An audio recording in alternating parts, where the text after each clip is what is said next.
তো সেই জন্য দেখো ন্যাচারাল গ্লোটাকে রেখে এবং যতটা সম্ভব পরিমাণ কম প্রোডাক্ট ইউজ করে এই মেকআপটা করেছি।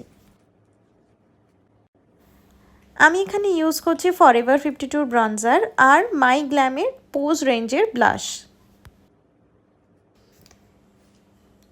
যতই প্রোডাক্ট আসুক না কেন, বলে না পুরনোর উপর দাঁড়িয়েই কিন্তু একটা নতুনত্ব তৈরি করা যায়। ঠিক সেরকমভাবেই এই যে আজকে অনেক দিন পরে আমি ক্রায়োলিনের একটা বেস করলাম, আমার জাস্ট মনটা খুশি হয়ে গেছিলো। তোমরা কিন্তু অতি অবশ্যই ট্রাই করো। আর যারা যারা ভাবো যে মেকআপ লং লাস্টিং হবে এরকম কোনো প্রোডাক্ট চাই, তো তারা কিন্তু এই প্রোডাক্টগুলো ইউজ করতে পারো, কারণ এখানে আমি এই কনসেপ্টটা মাথায় রেখেই ভিডিওটা বানিয়েছি। আর একটা ট্রিক্স তোমাদের সাথে শেয়ার না করে পারলাম না, কিভাবে আমি হাইলাইটারটা ইউজ করছি দেখো। ফিঙ্গার টিপসটা খুব আলতো করে কিন্তু আমি চিক্সে বা আমি যে যে জায়গাগুলো ফেসের হাইলাইট করতে চাই সেখানে হাইলাইটারটা নিয়ে অ্যাপ্লিকেশন করছি। আর হাইলাইটারটা আশা করি তোমাদের কাছে নতুন নয়, হোজোর হাইলাইটার সব থেকে সস্তা, সব থেকে ভালো, খুবই ভালো ফিনিশিং আসে। তোমরা যারা বিগিনার্স, আশা করি এই হাইলাইটারটা কেউ বাকি নেই ইউজ করতে। বিগিনার্স প্রো সবাই ইউজ করে এই হাইলাইটারটা, আর অসাধারণ ফিনিশিং, ইউজ করবে নাই বা কেন। আর দেখো আমি এখানে ইউজ করছি প্যাকের একটা ব্রো পোমেড, ভীষণই ভালো পিগমেন্টেড এই ব্রো পোমেডটা।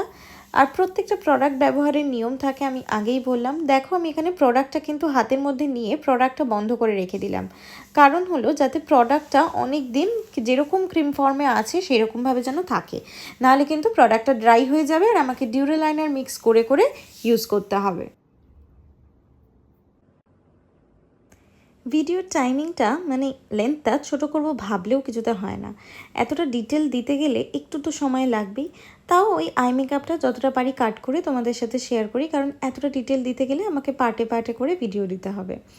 এখানে আমি ব্রাউনের মধ্যে দুটো নিউড ব্রাউন শেড ইউজ করেছিলাম আইলিডে, আর বাদবাকিটা আপার আইল্যাশ লাইনে কাজল অ্যাপ্লাই করে সেটাকে স্মাচ করে আই মেকআপটা করেছিলাম। এর আগে এই আই মেকআপটা আমি তোমাদের সাথে অনেকবার শেয়ার করেছি, কারণ এটা আমার one of my favourite eye makeup. ভীষণ ভালো লাগে করতে এবং যে কোনো সময় যে কোনো ড্রেসের সাথে করা যায়।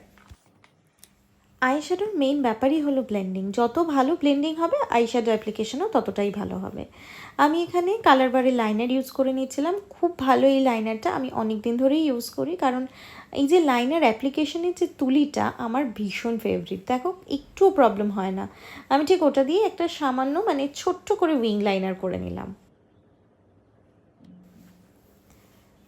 আইল্যাশ পরবো না, তাই মাস্কারা অ্যাপ্লাই করতে আমি ভুলবো না। আর মাস্কারা অ্যাপ্লাই তো আমি সবসময়ই করি, সেটাতে আই মেকআপ থাকুক না থাকুক, শুধু মাস্কারা অ্যাপ্লিকেশান তাতেও যেন চোখটা কি সুন্দর মনে হয়।